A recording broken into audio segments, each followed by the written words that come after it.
Geometry Dash 2.2 is just around the corner, is what RobTop would like you to think. However, even though the actual update is nowhere near in sight, there is one thing we can have a look at today. Let's have a look at what's hidden deep inside the newest Geometry Dash Lite update. Let's get started.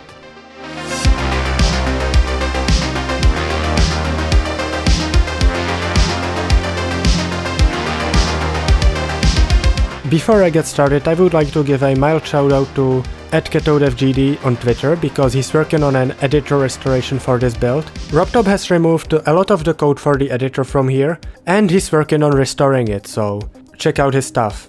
Now, the first thing I would like to show here today are event levels. Now, event levels are going to be similar to dailies and weeklies, with the difference that they will be set for an unknown amount of time, because instead of displaying the timer at the bottom, it displays a random message.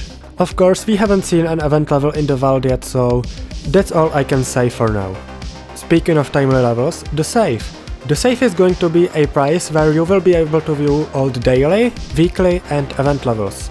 Now this is at least partially functional because the server is capable of returning the list of all dailies and weeklies and presumably event levels as well, although the list of event levels is just empty. But in the client it currently only shows all weekly daemons. Speaking of daemons, a big staple of the Geometry Dash community is the daemon list, and that's exactly the kind of thing I believe the lists button will add. Now in the current version, the lists just go to most liked because that is the default search type. However, I personally believe that since the feature is internally called top lists, I think the purpose is kinda obvious. Speaking of level lists, gauntlets. Now there are 30 new gauntlets in this version, which we have seen in the Lite version from December 2019 already. However, one thing I find kinda funny that I would like to point out is that there is no world gauntlet, which kinda makes me wonder if RobTop has even more gauntlets planned than what we have seen here so far. Now, speaking of things added in Geometry Dash 2.1, it seems that the limit to unlock online levels in Geometry Dash World has changed. Now, in the current public version of Geometry Dash World, which is from December 2019, you have to complete Monster Dance Off to unlock online levels. And at that point you would have gained 28 stars. However, this requirement seems to have been lowered to 20 stars. Now, this could actually be intended for the full version, but I personally don't think that's the case, as the limitation only affects stuff available in Geometry Dash World. Speaking of things that are available in Geometry Dash World, one thing that is technically available in the current version of Geometry Dash World is Platformer. However, of course, there have been some changes made since 2019. Now, the first thing I would like to mention is that jumping doesn't work in this build, and it seems to be intentionally disabled by RobTop. I guess that's his way to hide more stuff on Android, although it was broken on iOS as well. Now, one actually new addition to Platformer here is the Moons currency. Now, if you didn't know, rated platformer levels are not going to award stars. Instead, they are going to award a new currency called Moons. This currency is already present in this build and it's fully functional.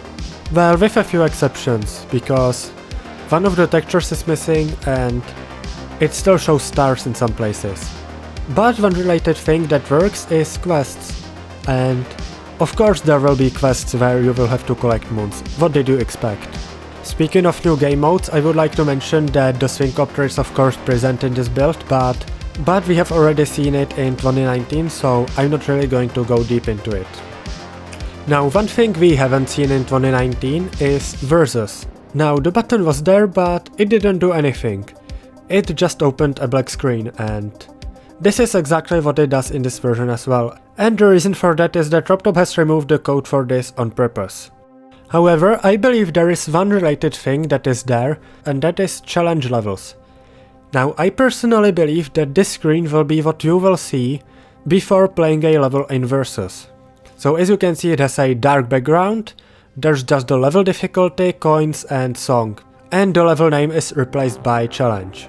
The intended way to open this screen is currently unknown though, and as such, it can be anything. Alright, here's the biggest addition in terms of menus so far, and that is the map. Now, the map is split into two parts, and the first one is the tower, and the second one is the adventure map itself. According to RobTop, the tower will be used for his own main platformer levels, and the map will be used for user-made levels. Sadly, neither of these currently contain anything really useful. The textures for both the tower and the map are missing, and therefore I cannot really show you anything more than this tower animation. With that said, there are some efforts to restore it, but I'm not sure if I can say that they are going well. So after you complete the tower, you unlock the map, and I personally think that the map is more interesting. Now, as it currently stands, the map just crashes for the most part, and the reason is simple. It needs the editor. Now you may be surprised, what? And really the reason is simple. RobTop is building the map in the level editor.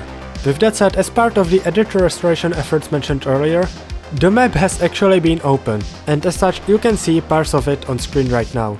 However, of course, a direct result of this is that we don't really have the map itself, because it only exists in RobTop's save file.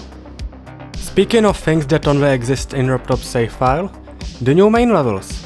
Now, the definitions for the new main levels were already somewhat there in the 2019 builds, and they were actually one of the only things that have changed between them. So in the initial Meltdown release from the 9th of December 2019, the two main levels were Explorers and Firebird, where Explorers was the 12-star Insane and Firebird was the 16-star Demon. But then when the Geometry Dash World came out, which was the last one of all of the three versions, Firebird got renamed to Stop Hacking Me, and it's actually swapped places with Explorers, so Stop Hacking Me was now the 12-star Insane and Explorers was the 16-star Demon.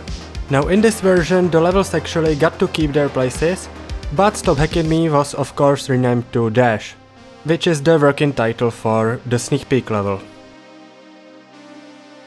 And speaking of the sneak peek level, the last major feature I'm going to talk about today is something that I think RobTop will very heavily utilize while building it.